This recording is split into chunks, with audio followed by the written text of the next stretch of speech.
जी अस्सलाम वालेकुम स्टूडेंट्स। उम्मीद है कि आप लोग सब खैरियत से होंगे। स्टूडेंट्स, आज हमारा टॉपिक जो है वो है नंस्ट इक्वेशन। तो नंस्ट इक्वेशन की हम एप्लीकेशन डिस्कस करेंगे और नंस्ट इक्वेशन क्या है, होती क्या है और इसको कैसे ड्राइव किया गया, तो उसको हम डिटेल से जो है वो डिस्कस करेंगे। तो इन दोनों चीज़ों को डिस्कस करने से पहले हमें एक चीज़ का पता होना ज़रूरी है, वो है गिब्स फ्री एनर्जी। तो स्टूडेंट्स, नर्स्ट इक्वेशन का थोड़ा सा अगर हम आइडिया लें तो it is a quantitative relationship between EMF of cell with the concentration of reactants and products of cell reaction with temperature. तो स्टूडेंट्स, यहाँ पर हमारे पास जो हम किसी भी रिएक्शन में, सेल रिएक्शन में जो कंसंट्रेशन है, आयंस की कंसंट्रेशन होगी और उसमें जो उसका हमने रिएक्टेंट्स होंगे, प्रोडक्ट्स होंगे, कोई हमारे पास मेटल है वो ऑक्सीडाइज हो गया, कोई रिड्यूस हो गया, तो उनकी जो कंसंट्रेशन है उसका रिलेशन स्टडी करेंगे ईएमएफ के साथ। तो और फिर हम उसके साथ टेम्परेचर का फैक्टर भी डिस्कस करेंगे कि किसी भी सेल की ईएमएफ के ऊपर टेम्परेचर का क्या इफेक्ट है और इलेक्ट्रोड्स की या इलेक्ट्रोलाइट की कंसंट्रेशन चेंज करने से ईएमएफ कैसे डिस्टर्ब होती है। तो वो सारा हम नंस्ट इक्वेशन के अंदर डिस्कस करेंगे। स्टूडेंट्स, गिब्स फ्री एनर्जी को अंडरस्टैंड करना ज़रूरी है। The energy associated with chemical reaction that can be use to do work. तो स्टूडेंट्स, हमारे पास गिब्स फ्री एनर्जी का अगर हम थोड़ा सा आइडिया लें तो किसी भी सिस्टम की वो एनर्जी जो जिसको वर्क के तौर पे, वर्क के लिए हम यूज़ कर सकते हैं, उसको हम क्या कहते हैं, गिब्स फ्री एनर्जी कहते हैं। तो सिस्टम की पूरी एनर्जी को जो है वो हम एज अ वर्क जो है वो इस्तेमाल नहीं कर सकते, ठीक है। तो उसकी वो एनर्जी जिसको हम एज अ वर्क यूज़ कर सकते हैं वो क्या कहलाती है, गिब्स फ्री एनर्जी कहलाती है। उसके लिए हमारे पास एक छोटा सा रिलेशन है। तो इसमें एन जो है वो नंबर ऑफ इलेक्ट्रॉन्स हैं, एफ फेराडे कांस्टेंट है। स्टूडेंट, ये होता है 1 मोल इलेक्ट्रॉन का चार्ज होता है। तो सेल जो है ये हमारे पास क्या है, ईएमएफ है सेल का और पोटेंशियल है सेल का, और डेल जी हमारे पास क्या है, change in Gibbs free energy. Students, अगर स्टैंडर्ड कंडीशंस अप्लाई कर दी जाएं तो ई सेल जो है ये बन जाएगा ई नॉट सेल, ठीक है। और ये standard electrode of cathode minus standard electrode of anode. तो ये स्टैंडर्ड कंडीशंस पे आ जाएंगे। टेम्परेचर 298 केल्विन आ जाएगा, प्रेशर 1 atm आ जाएगा। तो वही डेल जी हमारे पास del G nought minus n F E not cell के बराबर आ जाएगा। तो ये स्टैंडर्ड कंडीशन जब हमने अप्लाई की तो हमारे पास ये आ गया। स्टूडेंट्स, ये हमारे पास एक इक्वेशन है, del G is equal to del G not plus 2.303 R T log Q. ये हम पीछे कर चुके हैं। इस इक्वेशन से हम डिड्यूस कर लेंगे नंस्ट इक्वेशन, ठीक है। तो इससे पहले हमारे पास जस्ट इंट्रोडक्शन था, हमने पढ़ा कि स्टैंडर्ड जो है वो पोटेंशियल क्या है, उसे कैसे सेल का फाइंड कर सकते हैं। तो स्टैंडर्ड कंडीशंस लगा देंगे।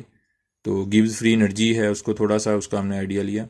तो स्टूडेंट, ये जो इक्वेशन है ना, बेसिकली इसमें से हमने डिड्यूस कर लेना है अपना जो नंस्ट इक्वेशन को। तो कैसे करेंगे, किस तरह करेंगे, तो ये देखें। इसको पहले हमें पता होना चाहिए कि इसमें Q क्या है। Q जो है ये प्रोडक्ट की कंसंट्रेशन है, ठीक है, divided by reactant concentration. R general gas constant है, इसकी वैल्यू हम ले लेते हैं, डिफरेंट इसके यूनिट्स हैं। तो जूल पर केल्विन पर मोल में अगर हम देखें तो 8.314 आती है समथिंग। टेम्परेचर केल्विन में हम ले लेंगे और डेल जी नॉट जो है ये स्टैंडर्ड उसकी जो है वो एनर्जी आ जाती है। डेल जी जो है ये फ्री एनर्जी है, गिव्स फ्री एनर्जी। तो स्टूडेंट, इक्वेशन 2 और इक्वेशन 1 में से जो हमारे पास वैल्यूज आई हैं इसको हम पुट कर देंगे इक्वेशन नंबर 3 में। तो हमारे पास minus n F E cell और ये is equal to minus n F E not cell, और ये हमारे पास फैक्टर आ गया। तो स्टूडेंट, हम इसको मल्टीप्लाई डिवाइड कर देते हैं दोनों साइडों पर माइनस एन एफ से। तो हम दोनों साइडों से माइनस एन एफ के साथ इस इक्वेशन को मल्टीप्लाई डिवाइड कर देते हैं। तो हमारे पास सेल का जो पोटेंशियल आ जाएगा, ईएमएफ सेल की आ जाएगी E not cell minus 2.303 R T over n F log Q. तो ये हमारे पास आ गई वैल्यू।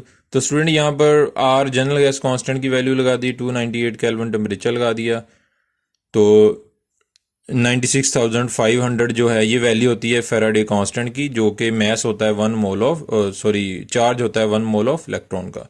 एन स्टूडेंट क्या होते हैं, नंबर ऑफ इलेक्ट्रॉन्स जो लूज हुए या गेन हुए, तो इसको हम ऑक्सीडेशन नंबर भी कह देते हैं। तो स्टूडेंट ये हमारे पास आ गई वैल्यू, और ये जो इक्वेशन आ गई इसको हम कहेंगे नंस्ट इक्वेशन। एन जो होगा ना ये चेंज होता रहेगा, बाकी चीज़ें कांस्टेंट होती हैं, तो एन जो होगा ये रिएक्शन टू रिएक्शन जो है इसकी वैल्यू वेरी करेगी नंबर ऑफ इलेक्ट्रॉन। तो ई नॉट सेल क्या है, ये स्टैंडर्ड जो है वो इलेक्ट्रोड पोटेंशियल है सेल का, ठीक है। तो क्यू जो होगा ये प्रोडक्ट की कंसंट्रेशन होगा, रिएक्टेंट की कंसंट्रेशन होगी। तो ये हमारे पास स्टूडेंट जो इक्वेशन है इसे हम कहते हैं नंस्ट इक्वेशन। अब बात ये आती है कि इस इक्वेशन को कैसे लिखेंगे। अगर हमारे पास कोई सेल है तो हम उस सेल के अंदर उसके जो रिएक्शंस होंगे उसके हाफ सेल्स में, तो हम कोई भी हमें सेल दे दिया जाए तो उसके जी इसका रिएक्शन लिखें, इसको इसकी नंस्ट इक्वेशन इसके ऊपर अप्लाई करो। तो कैसे करेंगे स्टूडेंट, ये हमारे पास एक हाफ सेल है, जिंक है, ठीक है। तो ये हमारे पास जिंक है, ठीक है, सेल के अंदर। तो इसके ऊपर कोई ऑक्सीडेशन वगैरह हो रही है तो उसको हम स्टडी करेंगे, उसके ऊपर हम नंस्ट इक्वेशन अप्लाई करते हैं। तो स्टूडेंट यहाँ पर ये हाफ सेल है, तो इसमें ऑक्सीडेशन हो रही है, तो oxidation potential E not cell, ये ई नॉट सेल इसका स्टैंडर्ड पोटेंशियल होगा, ठीक है, जब इसको स्टैंडर्ड हाइड्रोजन इलेक्ट्रोड के साथ कनेक्ट करके फाइंड किया गया होगा एट 225 डिग्री टेम्परेचर और उसमें 1 atm प्रेशर वगैरह पे। तो स्टूडेंट ये हमारे पास इस पूरे कांस्टेंट की वैल्यू आ गई, एन नीचे रह गया, एन कितने इलेक्ट्रॉन ट्रांसफर हो रहे हैं, 2, और ये लॉग प्रोडक्ट हमारे पास क्या है, प्रोडक्ट की कंसंट्रेशन, इलेक्ट्रॉन को हम डिस्कस नहीं करते होते, प्रोडक्ट जिंक आइन है, ठीक है, और रिएक्टेंट हमारे पास क्या है, जिंक सॉलिड है, ठीक है। तो ये हमारे पास जो है ये जिंक एक्वियस होगा और ये हमारे पास जिंक होगा सॉलिड फॉर्म में।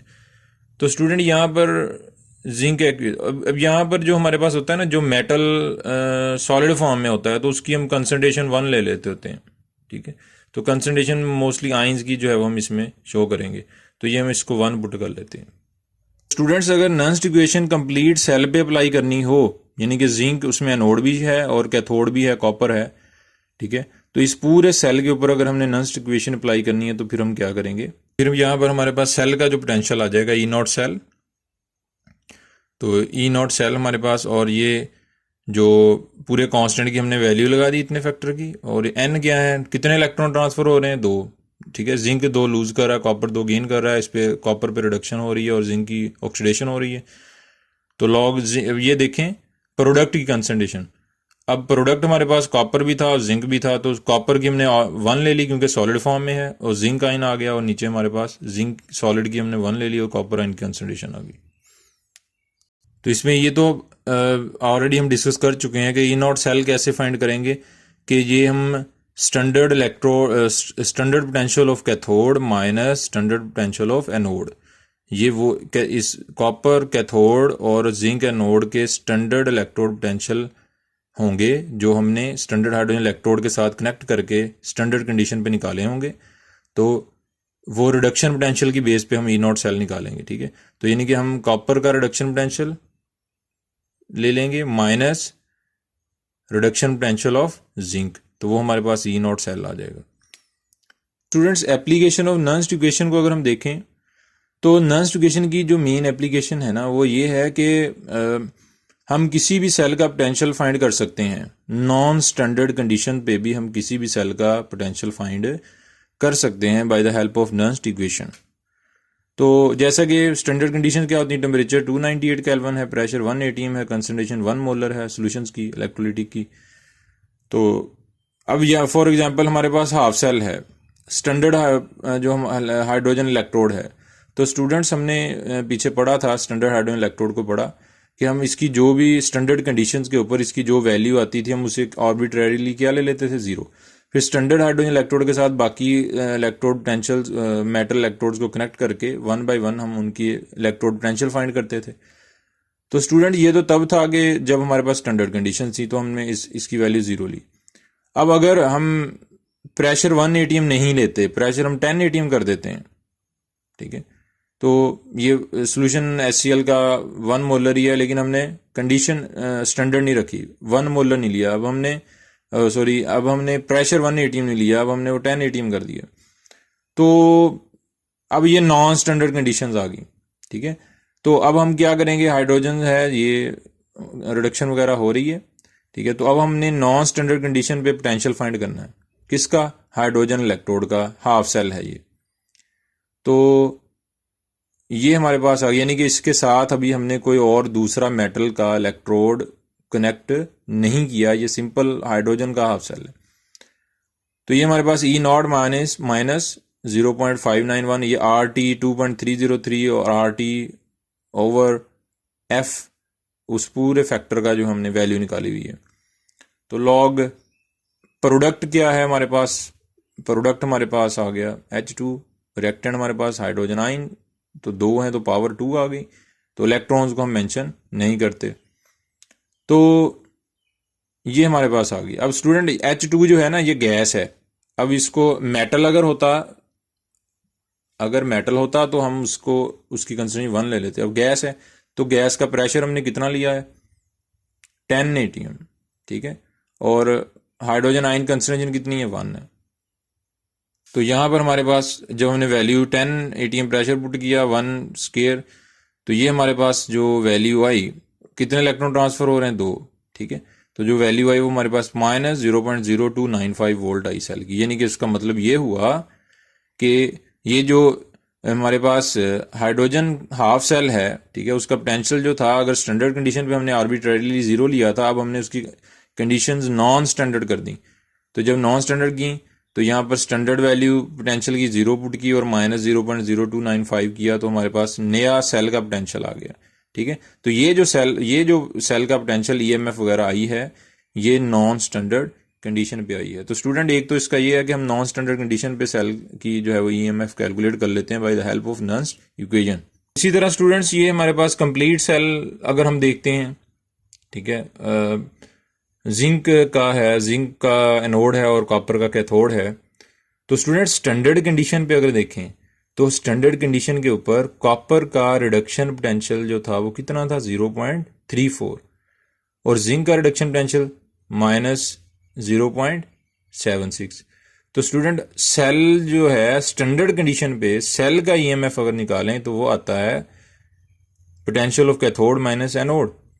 तो ये 0.34 माइनस 0.76, तो ये आता है 1.10, यानी कि स्टैंडर्ड कंडीशन अगर लगाएं, ठीक है, तो हमारे पास जो रिडक्शन पोटेंशियल है वो अगर हम जिंक को स्टैंडर्ड टेम्परेचर प्रेशर पे स्टैंडर्ड हाइड्रोजन इलेक्ट्रोड के साथ कनेक्ट करें जिंक के इलेक्ट्रोड को, तो जो उसका रिडक्शन पोटेंशियल आएगा वो माइनस 0.76 आएगा। और इसी तरह कॉपर के इलेक्ट्रोड को अगर हम कनेक्ट करते हैं स्टैंडर्ड हाइड्रोजन इलेक्ट्रोड के साथ अंडर स्टैंडर्ड कंडीशन, तो इसका रिडक्शन पोटेंशियल आएगा 0.34। तो रिडक्शन पोटेंशियल दोनों का लेना है, तो सेल का EMF सेल की निकालनी है, तो कैथोड माइनस एनोड, तो कैथोड की का रिडक्शन, कैथोड हमारे पास क्या होता है, कॉपर, इसका रिडक्शन पोटेंशियल कितना है, इतना 0.34, और एनोड क्या होता है, जिंक, जिंक का रिडक्शन पोटेंशियल माइनस 0.76। तो जब हमने किया तो सेल की EMF कितनी आई, 1.9। लेकिन स्टूडेंट ये तो स्टैंडर्ड पे आई, तो हमने नर्न्स इक्वेशन के जरिए नॉन स्टैंडर्ड कंडीशन के ऊपर भी सेल का EMF फाइंड कर सकते हैं। तो कैसे करेंगे, इसके ऊपर हम नर्न्स इक्वेशन अप्लाई कर देते हैं। अब हमने करना क्या है कि हमने कंसंट्रेशन चेंज कर दी, जिंक की 0.01 मोलर है तो कॉपर की 0.1 मोलर है कंसंट्रेशन। तो स्टूडेंट नर्न्स इक्वेशन लगाई, अब ये अनस्टैंडर्ड कंडीशंस होगी। तो अब यहाँ पर हमारे पास क्या है कि E0 cell minus 3.303 RT over NF log Q। तो यहाँ पर वैल्यू पुट कर देंगे, ठीक है। तो 96,500 जो है ये फैराडे कांस्टेंट की वैल्यू है, जो चार्ज है 1 मोल ऑफ इलेक्ट्रॉन का। तो ये स्टूडेंट प्रोडक्ट ऊपर आ गया, जिंक आइन कॉपर आइन रिएक्टेंट नीचे आ गए, तो log 10 की पावर -1 आ गया, ठीक है। जब हमने इसमें इनकी कंसंट्रेशंस पुट की तो लॉग ये हमारे पास 10 पावर -1, तो पावर जो होती है वो शुरू में आ जाती है लॉग के, ये प्रॉपर्टी आपने पढ़ी हुई है लॉग की, तो ये हमारे पास वैल्यू। तो सेल का जो पोटेंशियल, स्टैंडर्ड पोटेंशियल कितना था 1.10। तो अब नॉन स्टैंडर्ड कंडीशन के ऊपर सेल की ईएमएफ कितनी आ गई 1.1295 वोल्ट। तो स्टूडेंट इस तरह नॉन स्टैंडर्ड कंडीशंस के ऊपर हम ईएमएफ सेल की फाइंड कर सकते हैं by the help of Nernst equation. का रिव्यू देख लेते हैं स्टूडेंट। तो हमारे पास डेरिवेशन नंस्ट इक्वेशन है और एप्लीकेशन नंस्ट इक्वेशन को हमने स्टडी किया थोड़ा।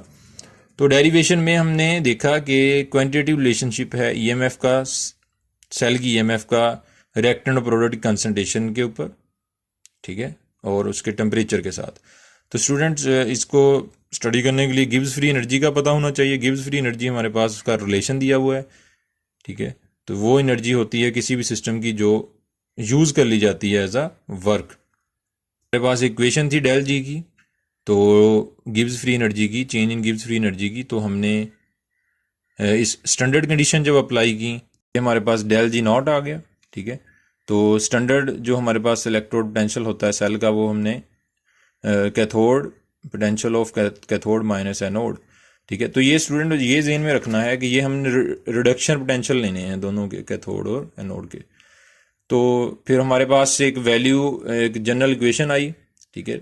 तो इसमें हमने इस इक्वेशन से हमने डिड्यूस कर ली नंस्ट इक्वेशन। इक्वेशन को कैसे अप्लाई करेंगे किसी भी सेल के ऊपर? अगर आपको कह दिया जाए जी नंस्ट इक्वेशन अप्लाई करें तो कैसे करेंगे? आप उसका रिएक्शन लिखेंगे, ठीक है। उसकी ऑक्सीडेशन हो रही है, ये हमने हाफ सेल लिया है, ऑक्सीडेशन हाफ सेल लिया हुआ है, तो इसके ऊपर हमने लगाई वैल्यू और प्रोडक्ट ओवर रिएक्टेंट, तो आइंस आ गए। और मेटल जो होता है सॉलिड, उसकी हम कंसंट्रेशन 1 ले लेते होते हैं, ठीक है। और एन जो होते हैं ये कितने इलेक्ट्रॉन ट्रांसफ़र हुए हैं आपके ऑक्सीडेशन या रिडक्शन में। तो ये, और ये कंप्लीट सेल है, ठीक है। तो उसमें हमारे पास इसकी जो वैल्यू जो है वो हमने zinc ion over copper ion की लगाई। में हमने कहा है कि जी इसकी नॉन स्टैंडर्ड कंडीशंस के ऊपर भी हम किसी भी सेल का पोटेंशियल फाइंड कर सकते हैं या ईएमएफ फाइंड कर सकते हैं। इसमें हमने हाफ सेल भी देखा और कंप्लीट सेल के ऊपर भी नंस्ट इक्वेशन को अप्लाई किया, और हमने स्टैंडर्ड कंडीशन और फिर नॉन स्टैंडर्ड कंडीशंस के ऊपर हमने उसकी वैल्यू फाइंड की। तो स्टूडेंट्स आज का ये हमारा टॉपिक था। तो अगर आपको अच्छा लगे, पसंद आए, तो आप लाइक करें, सब्सक्राइब करें, शेयर करें। तो इंशाल्लाह नेक्स्ट हमारा ट्रांसपोर्ट नंबर जो है वो उसमें हम डिस्कस करेंगे, ठीक है। ट्रांसफरेंस और ट्रांसपोर्ट नंबर को डिस्कस करेंगे। तो इसको अच्छे तरीके से समझने के लिए आप पिछले प्रीवियस लेक्चर जो हैं उनको सीक्वेंस के साथ स्टूडेंट देखें, सुने, तो ये आपको इंशाल्लाह क्लियर होता जाएगा। ख्याल रखिएगा। अल्लाह हाफिज़।